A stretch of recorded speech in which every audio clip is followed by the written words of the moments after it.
Although lines in 3ds Max are officially considered as shapes, and in that could very easily have been included in the Creating 2D Shapes video in this title, I've instead decided to dedicate a completely separate video to the topic of drawing lines due to all the different considerations that one needs to keep in mind when making them.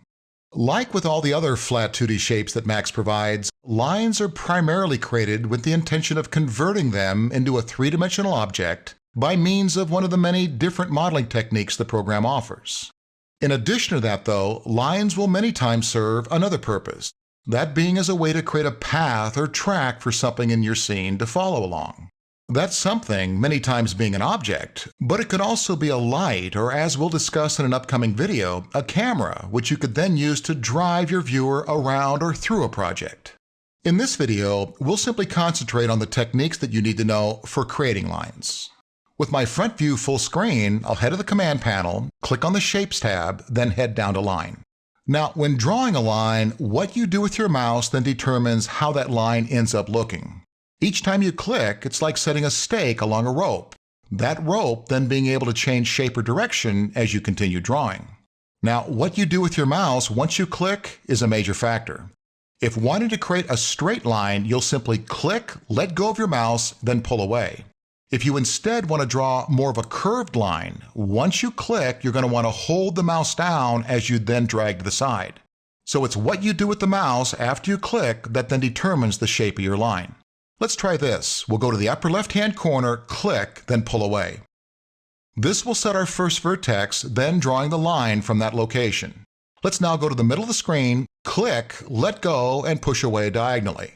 Let's do that a couple times, each time clicking with your mouse, letting go of the left mouse button.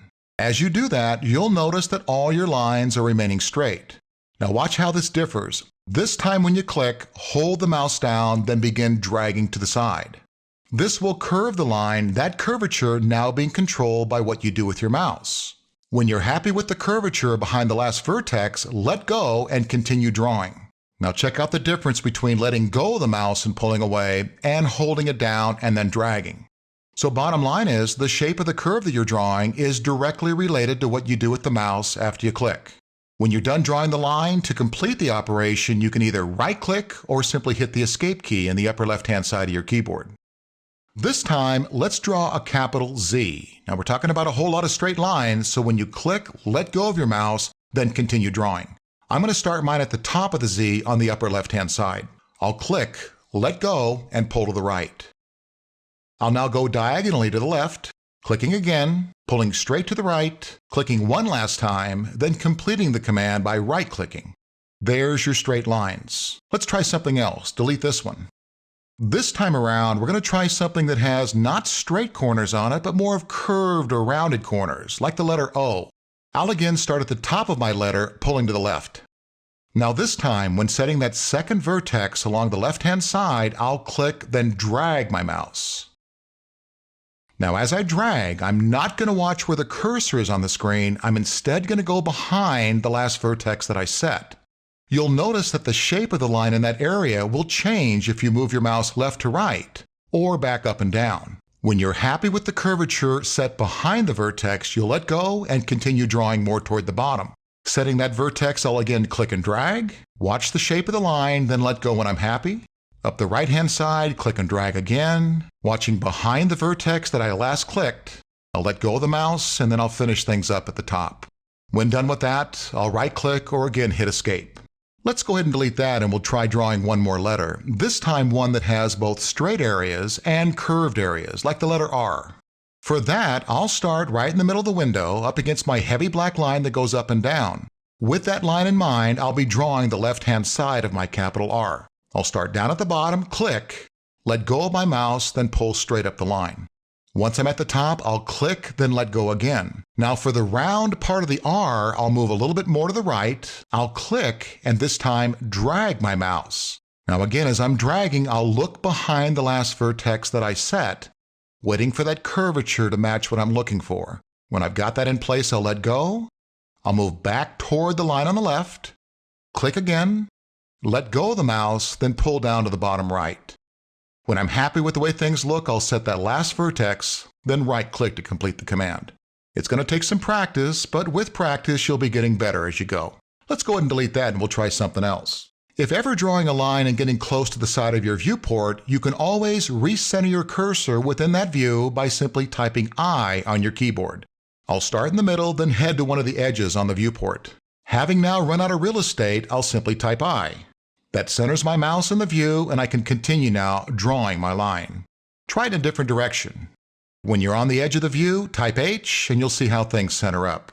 Now, as a side note, that eye centering command also works when drawing 3D objects, so keep that in mind. While still in the line command, you can remove the last vertex that you set by hitting the backspace on your keyboard. And once you've done that, we'll right-click to complete, we'll delete the line, then recenter our view by typing Z. Okay, so far all the lines that we've drawn are considered to be opened, being that their ends haven't been tied together. You'll also be drawing your share of closed lines, especially when wanting those lines after the fact to be used to create something three-dimensional. Let's do this. With our next line, as we draw, the last place that we click will be directly on top of the first place we clicked. That'll close it up. Draw my line, then to finish things off, I'll put my mouse directly on top of that first vertex. When I'm in that location, I'll click. Then when the dialog opens, reading close spline, I'll say yes. You now have what would be considered to be a closed line. Now, lines, or really any shape in 3ds Max, by default is not set up to render unless told to do so. To see how that works, let's go ahead and create a smaller sphere directly in the middle of our closed line. Once that's on the screen, we'll head up to the toolbar on the right-hand side, clicking on our Render Teapot. So there's our proof. Objects, as normal, will render, but shapes won't. Now you can change that, and here's how. Back in the command panel on the right, we'll open up the Modify column. We'll then return to having our line as being selected. Directly below the modifier stack, you see a closed category called Rendering. Go ahead and open that up. In there, we find options for both Enable in Renderer and Enable in Viewport. Go ahead and activate both those checkboxes. Now, once we've done that, if we go back to the Render Teapot on the toolbar, you'll see the shape now indeed renders. Directly under the Enable options, you then have controls for things like thickness. We can also add a few additional sides to our line if we want that to be a little smoother in both the viewport and in our render. Once you've made those adjustments, let's go ahead and hit the Render Teapot again. So that's pretty neat. We can use a plain old line for creating anything from maybe a rope in our scene to something like, let's say, an extension cord. Now, you'll typically not want to leave those Enable options on, so let's uncheck both those boxes and we'll close the Rendering tab. Let's now go ahead and delete both things in our scene, and we'll take our viewports back to a four-way configuration. Just like when creating 3D objects, lines can be drawn in any viewport. That viewport being drawn in, then determining the original layout or orientation of that line within your scene. Let's do this. Back on the right-hand side, we'll reactivate our line command. Now, using all three of our two-dimensional, or what they refer to as orthogonal views, we'll draw a line. Here's one in the front. There's one in the top. And I'll finish things off with one in the left. Let's now take our perspective view full screen, and we'll take a look at what we have. Now, it honestly does look like a little bit of a rat's nest, but if we orbit around, we'll verify that the viewport we made the line in did indeed make a difference. Okay, let's go ahead and select all three lines using the Ctrl-A shortcut, and we'll hit delete. One last thing I'd like to mention about drawing lines, when you do so, my suggestion would be stay away from drawing those lines in the perspective view. Reason being is what you see isn't always what you get. Let's do this. We'll reactivate the line command, then draw in the perspective view the shape of an S. Now, before orbiting around, the S appears to be lying flat or perpendicular with the window. But check this out. Go to your orbit command and you'll see that it's not. You'll notice that the S, as you move around, is made flat with the grid in the viewport. So what originally looked to be standing up or perpendicular to the view definitely was not. That's something you got to be careful of when drawing your lines specifically in the perspective view.